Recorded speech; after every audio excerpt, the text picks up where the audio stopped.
എന്താണ് ചക്രവ്യൂഹം? പണ്ടുകാലം മുതലേ ഉള്ള ഒരു യുദ്ധതന്ത്രമാണ് ചക്രവ്യൂഹം. വളരെയധികം അപകടം നിറഞ്ഞിരിക്കുന്ന ഒരു തന്ത്രം. പുറത്തു നിന്ന് നോക്കിയാൽ ഒരു ചക്രം പോലെ തോന്നും. എന്നാൽ അകത്ത് പ്രവേശിച്ചാലാണ് മനസ്സിലാക്കുക അതൊരു കെണിയാണെന്ന്. ശത്രുവിന് വെളിയിൽ നിന്ന് അകത്തേക്ക് പ്രവേശിക്കാൻ എളുപ്പമാണ്. എന്നാൽ അകത്ത് നിന്ന് പുറത്തേക്ക് വരിക ഏറെക്കുറെ അസാധ്യമാണ്. യുധിഷ്ഠിരൻ സ്തംഭിച്ചു പോയി. പണ്ട് മുതലേ ചക്രവ്യൂഹത്തെ പറ്റി അയാൾ ഒരുപാട് കേട്ടിരിക്കുന്നു. എന്നാൽ എങ്ങനെ അതിൽ നിന്നും പുറത്തേക്ക് വരണമെന്ന് ഒരു പിടിയുമില്ല. അയാൾ മറ്റു പാണ്ഡവരെ എല്ലാം നോക്കി. എല്ലാവരുടെയും മുഖത്തും ആ ഭയം അയാൾ കണ്ടു. എങ്ങനെ ചക്രവ്യൂഹത്തിൽ നിന്നും പുറത്തു വരണമെന്ന് ഒരാൾക്ക് പോലും അറിയും. അവിടെ ആകെ ഒരു ഭയപ്പെടുത്തുന്ന നിശബ്ദത പടർന്നു. ആര് പോകുമെന്നുള്ള ചോദ്യം അവരിൽ ആവർത്തിക്കുവാൻ തുടങ്ങി. പെട്ടെന്നായിരുന്നു ഒരു രഥത്തിന്റെ ശബ്ദം അവരുടെ കാതുകളിൽ എത്തിയത്. പാണ്ഡവരുടെ ഭാഗത്തു നിന്നുമാണത്. എന്നാൽ രഥം അടുക്കും തോറുമാണ് അവരത് മനസ്സിലാക്കിയത്. അവരെ പൂർണ്ണമായും ഞെട്ടിക്കുന്നതായിരുന്നു ആ കാഴ്ച.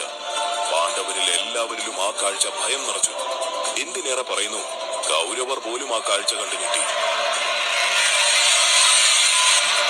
അങ്ങനെ വെറും 16 വയസ്സായപ്പോൾ തന്നെ ഒരു മുതിർന്ന യോദ്ധാവ് പഠിച്ചിരിക്കേണ്ട എല്ലാ ആയുധമുറകളും അവൻ പഠിച്ചു.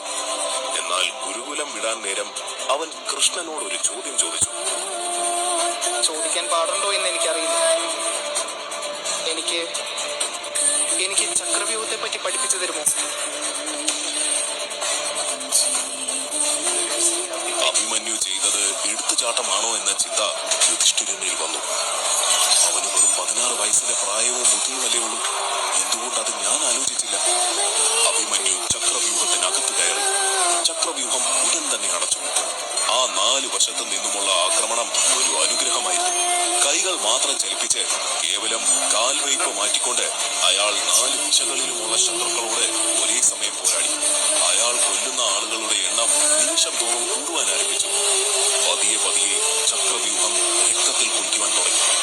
നിമിഷ നേരം കൊണ്ട് ചക്രവ്യൂഹത്തിന്റെ താളം തന്നെ അയാൾ തെറ്റിച്ചു.